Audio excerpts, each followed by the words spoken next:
Vamos para a terceira e última parte de tabela de frequência.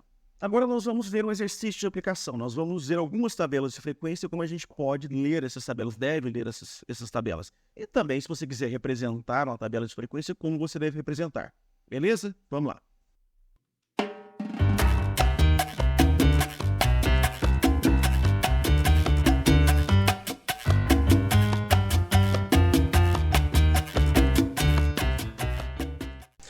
Frequência absoluta. Existem 10 pessoas, digamos, com olhos castanhos, 7 pessoas com olhos pretos, 2 pessoas com olhos azuis, 1 pessoa com olho verde. 10 pessoas de olho castanho, isso quer dizer que a frequência absoluta de pessoas com olhos castanhos é igual a 10. 7 pessoas com olhos pretos, quer dizer que a frequência absoluta de pessoas com olhos pretos é igual a 7. Pronto. Frequência relativa de pessoas com olhos castanhos, 0,5. Opa, 0,5 eu não vou olhar mais nada, mas 0,5? 0,5? 0,5 não é igual a metade de 1? 1 dividido por 2 não é igual a 0,5? 0,5 é igual a 50%. Opa, tem 50% de pessoas com olhos castanhos. Isso é frequência relativa. Isso já seria o suficiente para eu dizer que se tem 10 pessoas com olhos castanhos e isso representa 50% da minha amostra, então são 20 pessoas da minha amostra. Faz sentido? Tá. Mesmo que não faça, mas eu espero que faça, se você somar todas as pessoas que foram avaliadas, de acordo com a cor dos olhos, tem 20 pessoas. Então, 20 pessoas equivale a 100% da sua amostra. 10 pessoas equivale a X. 10 pessoas é metade de 20 pessoas. 50 pessoas é metade de 100 pessoas. Uma pessoa, metade de 2 pessoas. Enfim, a frequência relativa, então, é o número que você busca em relação ao total. Ao invés de colocar 0,5 ou 0,50, que é exatamente a mesma coisa, eu poderia colocar 10/20 pessoas? Poderia, dá no mesmo. Eu poderia colocar 1/2 pessoas? Poderia, dá no mesmo. Aproveitando que a gente está aqui, me diz uma coisa, eu vou tentar escrever aqui 2 números. Qual número é maior? 1,30 ou 1,256? Cuidado, o maior número é 1,30.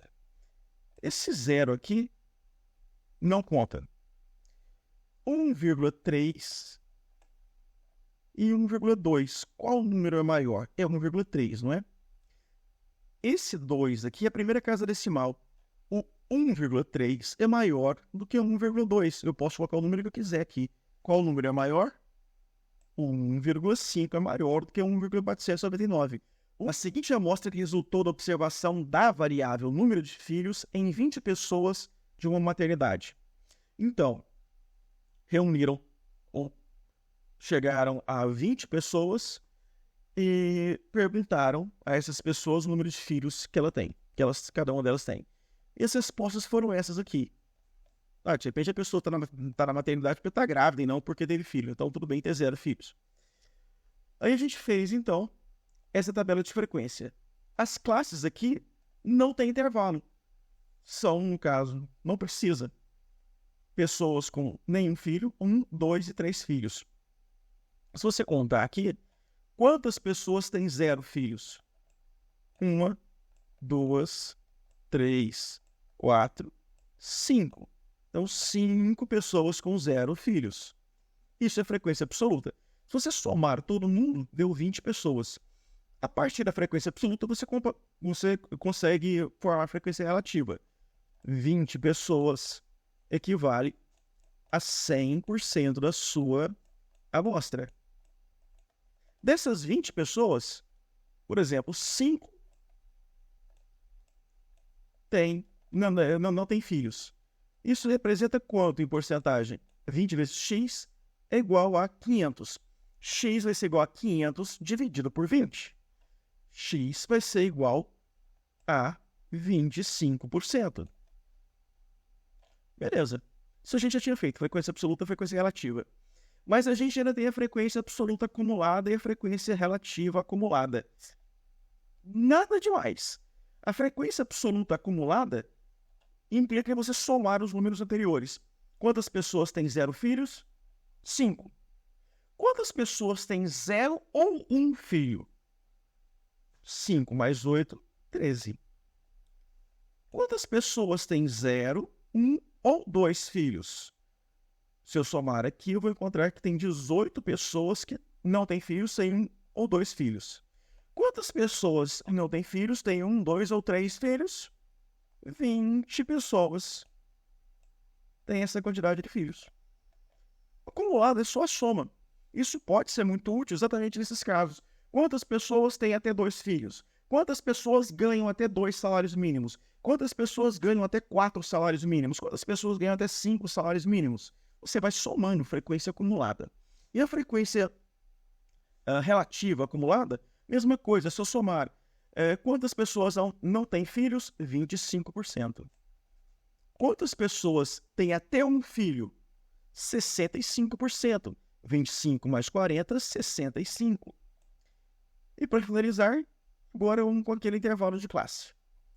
Considere-se a seguinte amostra que resultou da observação da variável altura em 30 estudantes, em 30 alunos de uma turma. E a gente montou uma tabela.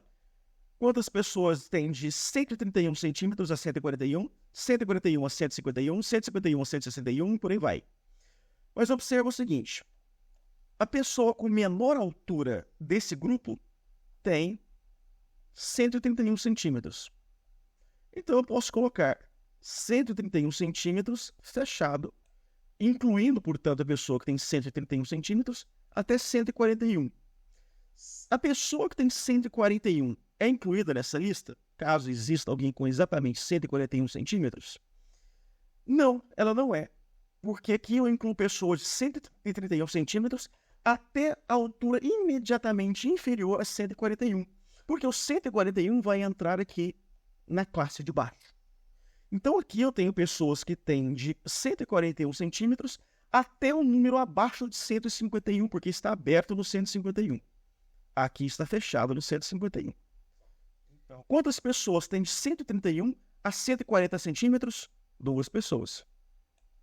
De 141 a 150 centímetros, 6 pessoas. De 151 centímetros, fechado no 151, até 160, ou seja, aberto no 161, 7 pessoas. E por aí vai. Se eu somar tudo, eu chego a 30 pessoas, é exatamente o número de alunos medidos. Bom, se eu tenho 30 alunos no total, 30 alunos equivale a 100%. Olha a minha porcentagem aqui. Então, 30 equivale a 100%. Se 30 alunos equivale a 100% da minha amostra, porque eu medi 30 alunos, então 2 alunos aqui equivale a quanto? Você vai encontrar 7%. Ou seja, aproximado, 7% dos seus alunos estão nesse intervalo de classes. Quero acumular quantas pessoas têm de 131 centímetros até 150 centímetros? 8 pessoas. Quantas pessoas têm de 131 centímetros até 180 centímetros? 30 pessoas. Em porcentagem, quantas pessoas têm de 131 a 140? 7%. Quantas pessoas têm de 131 até 180 centímetros? 100 pessoas, 100% das pessoas. Frequência relativa, nesse caso, em porcentagem. Ok? Então, gente, muito obrigado. Qualquer dúvida, comenta aí. E se inscreve.